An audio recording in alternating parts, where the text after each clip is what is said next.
Assalamualaikum warahmatullahi wabarakatuh. Perkenalkan, kami calon guru penggerak angkatan 10 dari Kabupaten Lamongan, Jawa Timur. Dengan saya Lutfi Leliah dari SDN 1 Paciran. Saya Kafid Pambudi dari SMP Negeri 1 Paciran. Dan saya Hulailatin Nasiha dari SDN 3 Blimbing. Kami di sini akan melakukan demonstrasi kontekstual modul 2.3 Coaching untuk Supervisi Akademik. Sebagai pengamat, saya sebagai coach. Saya sebagai kuci. Selamat menyaksikan. Assalamualaikum warahmatullahi wabarakatuh. Waalaikumsalam warahmatullahi wabarakatuh. Bagaimana Bu Titin kabarnya hari ini? Alhamdulillah Bu Lutfi, sangat baik sekali. Alhamdulillah, luar biasa ya Bu Titin Iya. ya. Alhamdulillah. Sebelum kita memulai proses coachingnya, di sini saya berperan sebagai seorang pengamat yang akan melihat proses coaching Ibu nanti dengan si kucing. Namun sebelum Bu Titin mulai percakapannya, ini ada beberapa hal yang ingin saya sampaikan terkait rubrik penilaian dalam observasi saya. Jadi nanti agar Ibu juga tahu ya yang akan saya nilai. Jadi Ibu, untuk rubrik penilaian yang akan menjadi acuan saya adalah, saya harapkan dalam proses percakapan nanti Bu Titin sudah memiliki prinsip dari seorang coach, yaitu kemitraan, kemudian proses kreatif, dan memaksimalkan potensi dari si coach nanti. Tentunya Bu Titin juga sudah memiliki kompetensi inti dari coaching yang meliputi presence, yaitu kehadiran penuh, kemudian mendengarkan aktif, dan juga mengajukan pertanyaan yang berbobot dengan teknik rasa tentunya. Nah, saya berharap nanti dalam proses percakapan Bu Titin ketika melakukan sebuah coaching, Bu Titin jangan lupa untuk menerapkan alur tirta yang terdiri dari tujuan, identifikasi masalah, rencana aksi, dan juga tanggung jawab. Itulah rubrik penilaian yang akan saya jadikan acuan dalam mengamati Bu Titin nanti selama proses coaching. Bagaimana Ibu, bisa dipahami? Insya Allah paham Bu. Oke, terima kasih. Baik Bu Titin, kalau begitu selanjutnya ini sebelum dimulai proses coachingnya, ada beberapa pertanyaan yang ingin saya tanyakan. Boleh Ibu? Boleh sekali.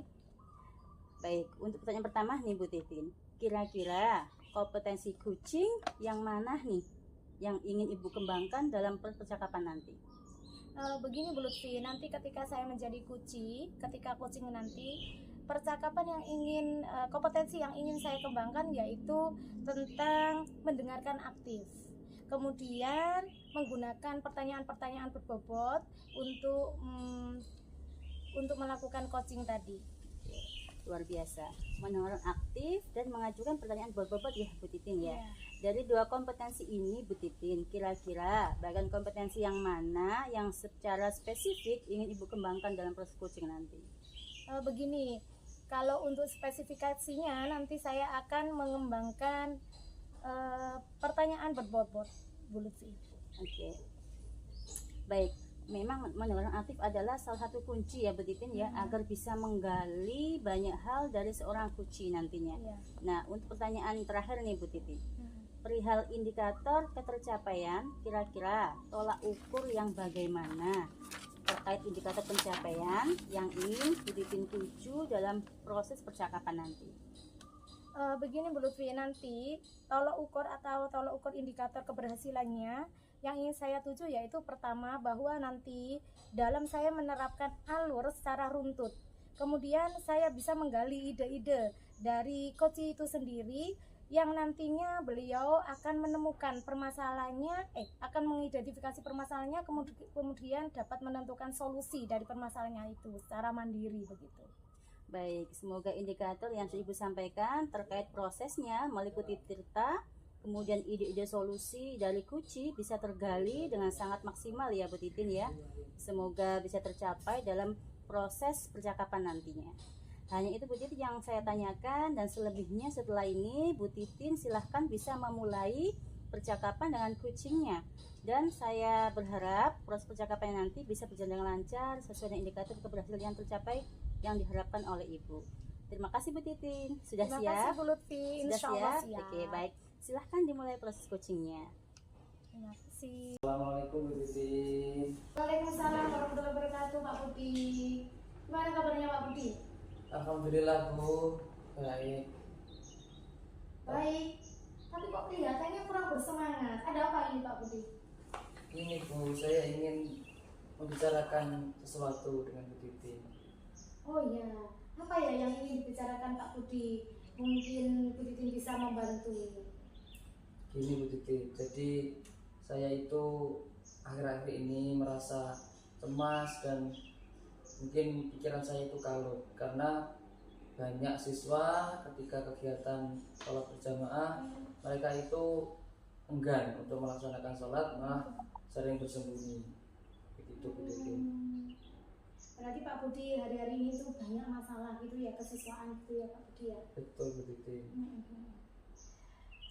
Begini Pak Budi, dari ceritanya Pak Budi tadi yang diceritakan itu ketika sholat berjamaah atau gimana? Iya Bu Titin, jadi saya itu merasa apa ya, cemas, merasa kurang mampu untuk mengendalikan anak-anak itu ketika sholat karena mereka itu seenaknya sendiri begitu, tidak mau mengikuti aturan sekolah. Seperti itu begitu. Gitu. Dari percakapannya Pak Budi tadi saya sudah memahami bahwa Pak Budi itu ingin murid yang ideal sesuai Pak Budi gitu ya. Betul, betul. Kira-kira murid yang ideal seperti apa yang sebenarnya pengen Pak Budi miliki atau inginkan? Jadi gini begitu, murid yang saya impikan itu adalah murid yang punya karakter religius.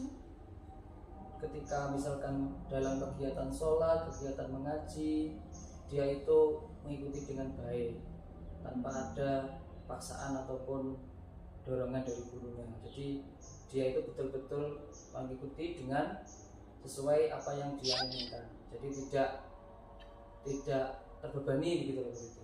Iya, berarti Pak Budi itu pengennya murid itu yang disiplin gitu ya Pak Budi ya, yang mau mengikuti aturan-aturan sekolah dengan baik sehingga Pak Budi juga gampang ketika memberikan materi gitu ya Pak Budi ya. Iya.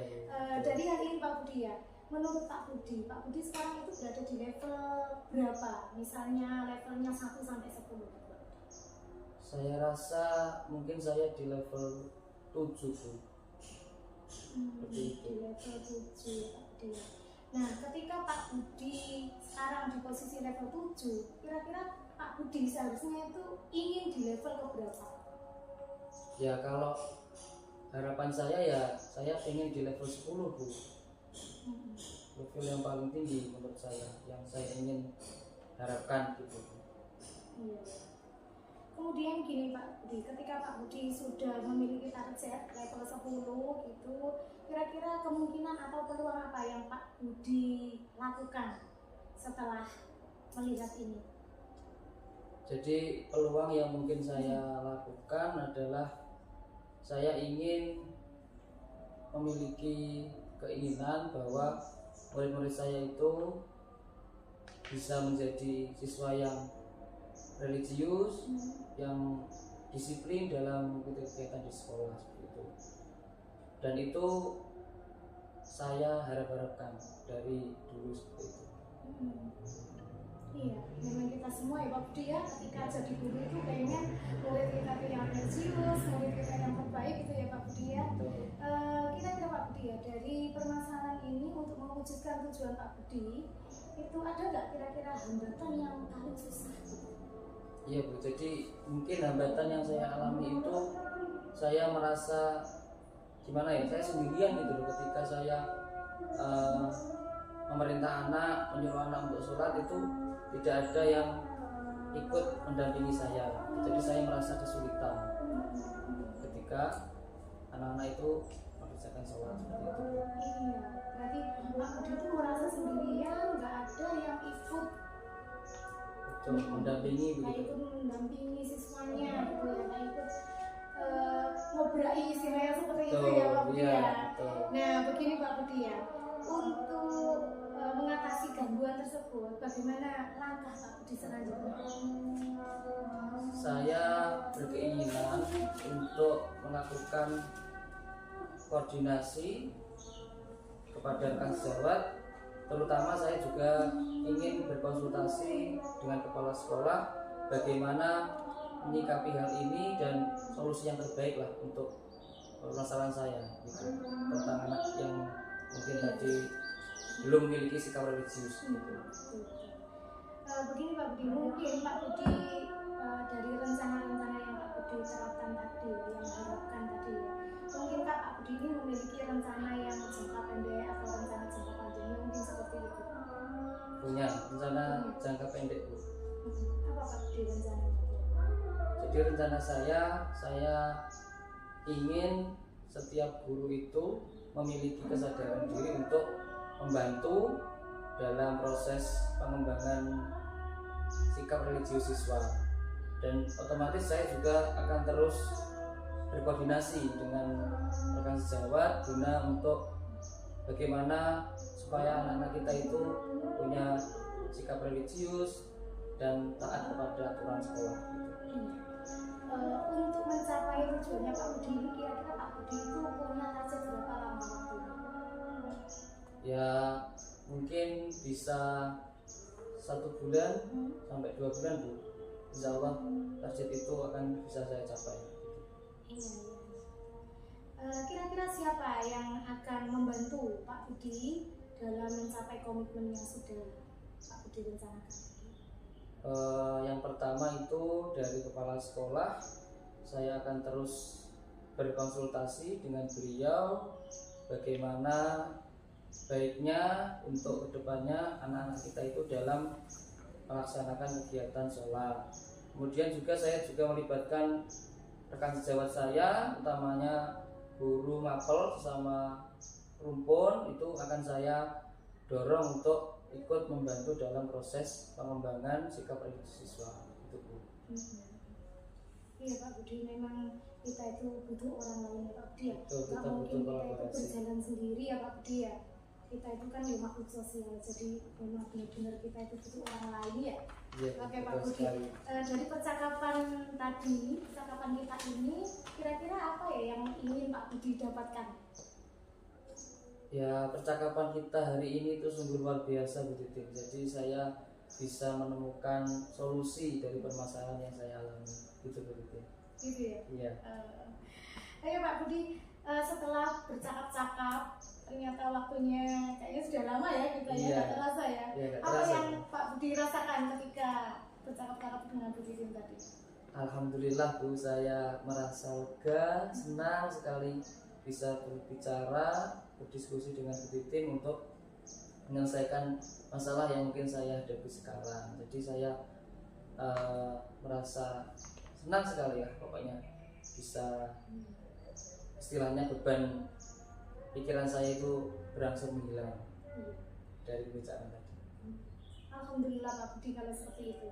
Sebenarnya Pak Budi ini sudah memiliki potensi yang luar biasa kok. Dari percakapan ini tadi saya lihat itu Pak Budi itu sudah tahu apa yang akan dilakukan dan rencana-rencana tindak lanjut yang akan dilakukan. Jadi luar biasa Pak Budi ini sebenarnya. Alhamdulillah Bu, kalau gitu. Terima kasih Bu Titin. Sama-sama Pak Budi, semoga bisa membantu dan terima kasih juga sudah mau sharing dengan Bu Titin ya. Iya, sama-sama Bu. Assalamualaikum warahmatullahi wabarakatuh. Waalaikumsalam warahmatullahi wabarakatuh. Baik Bu Titin, tadi saya sudah mengamati proses dari percakapan Bu Titin dengan Kuci terkait proses coachingnya. Ini sudah ada beberapa catatan Ibu. Namun sebelum saya sampaikan, Bu Titin, saya ingin menanyakan beberapa hal, boleh ya? Boleh sekali Bu Oke. Lutfi. Nah Ibu, untuk yang pertanyaan pertama ini, apa yang sudah Ibu lakukan tadi saat melakukan coaching? Ketika saya melakukan coaching tadi, ada beberapa hal yang sudah saya lakukan, yaitu saya menerapkan prinsip-prinsip coaching gitu. Jadi berkemitraan begitu ya Bu ya. Kemudian proses kreatif dan menggali potensi dari coaching.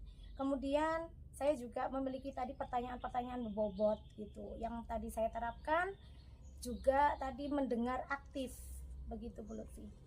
Oke Bu Titin, dengan hasil catatan saya, jadi di catatan saya Bu Titin memang sudah memberikan sebuah prinsip sebagai kemitraan. Itu terbukti Ibu tadi ketika ngobrol merasa setara gitu ya Bu ya, Iya. tidak ada perbedaan strata. Kemudian Ibu juga sudah melaksanakan yang namanya prinsip proses kreatif, Hmm. di mana ibu berusaha menggali kreativitas dari seorang kuci untuk mengeluarkan berbagai solusi Iya. terkait masalah yang sedang dihadapi. Kemudian ibu juga mengajukan beberapa pertanyaan berbobot agar memaksimalkan potensi dari seorang kuci. Ibu juga sudah memberikan kompetensi inti sesuai dengan potensi dari seorang kuci. Dan ibu juga sudah memberikan kompetensi inti sesuai dengan paradigma supervisi. Tadi ibu mengharapkan ada 2, yaitu mendengarkan aktif dan mengajukan pertanyaan berbobot Iya, ya. betul. Oke. Dari catatan saya, ibu juga sudah melaksanakan hal yang paling penting dari proses tadi. Saya juga mencatat bahwa ibu sudah menerapkan percakapan dengan alur tirta ibu ya, di mana ibu tadi memulai dengan tujuan, identifikasi masalah, rencana aksi, dan juga tanggung jawab. Alhamdulillah, secara gambaran umum dari catatan saya tadi, ibu sudah melaksanakan proses coaching dengan sangat baik dan luar biasa. Terima kasih Bu Titin. Nah, ini ada pertanyaan terakhir nih Ibu. Jadi berdasarkan hasil coaching tadi, kira-kira kompetensi apa lagi yang ingin Ibu kembangkan berdasarkan proses coaching yang sudah dilaksanakan tadi? Berdasarkan proses coaching yang tadi kami laksanakan itu, saya ingin mengembangkan kompetensi yaitu kehadiran penuh. Gitu.